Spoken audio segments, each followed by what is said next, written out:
नमस्कार, मी सुमित शंकर सावंत आणि तुम्ही पाहताय TV9 मराठी न्यूज टॉप 9 या बुलेटिनमध्ये तुमचे स्वागत। सुरुवातीला आपण दिवसभरातल्या मोठ्या राजकीय टॉप 9 बातम्या बघूयात।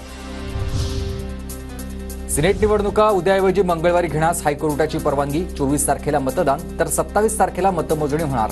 मुंबई विद्यापीठाची विनंती हायकोर्टाकडून मान्य। हा विजय युवा सेनेचा नाही तर 13,500 पदवीधरांचा। सरकारनं पदवीधरांविरोधात रचलेलं षडयंत्र न्यायालयानं हाणून पाडलं। युवा सेना 10 पैकी 10 जागा जिंकणार। वरुण सरदेसाईंकडून विश्वास व्यक्त।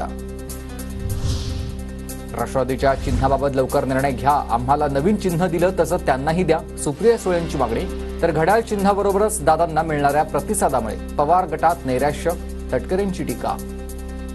राष्ट्रवादी काँग्रेस पक्षाच्या घड्याळाच्या चिन्हाच्या सोबत जनसन्मान यात्रेला मिळणारा अभूतपूर्व प्रतिसाद, त्याच्यामुळे नैराश्य आलेले काही मंडळी जाणीवपूर्वक सर्वोच्च न्यायालयामध्ये काही युक्तिवाद करण्याचा प्रयत्न करतात।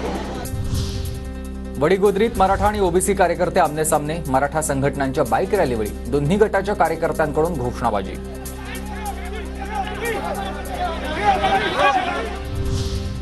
धुळे सोलापूर महामार्गावर जोरदार राडा। अंतरवाली सराटी गावात जाणारा रस्ता अडवल्यामुळे गोंधळ। आंदोलकांना हटवण्याचा प्रयत्न सुरू। जरांगींच्या समर्थनार्थ आज धाराशिव आणि बीड बंद। बाजारपेठ, शाळा, महाविद्यालय बंद। बस सेवा मात्र सुरळीत सुरू।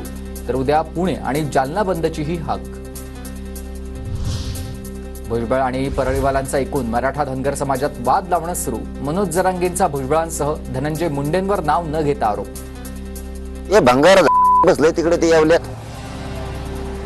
दलिंदर पाहिला असती कुडली 80-150 ते पडलीवाला गाड्या देतो एखादी बार, त्याच्या जीवारी आमच्यात मारा मारायला होतो धनगरात मराठ्यात। जरांगे स्वतःला हिटलर समजतात। जरांगेंना सागर बंगलाच दिसतो। मुख्यमंत्र्यांचा बंगला त्यांना दिसत नाही। लक्ष्मण हाकेंची ही टीका। तर लक्ष्मण हाकेंनी धनगर बांधवांच्या उपोषणाला ताकद द्यायला हवी, जरांगेंचं वक्तव्य।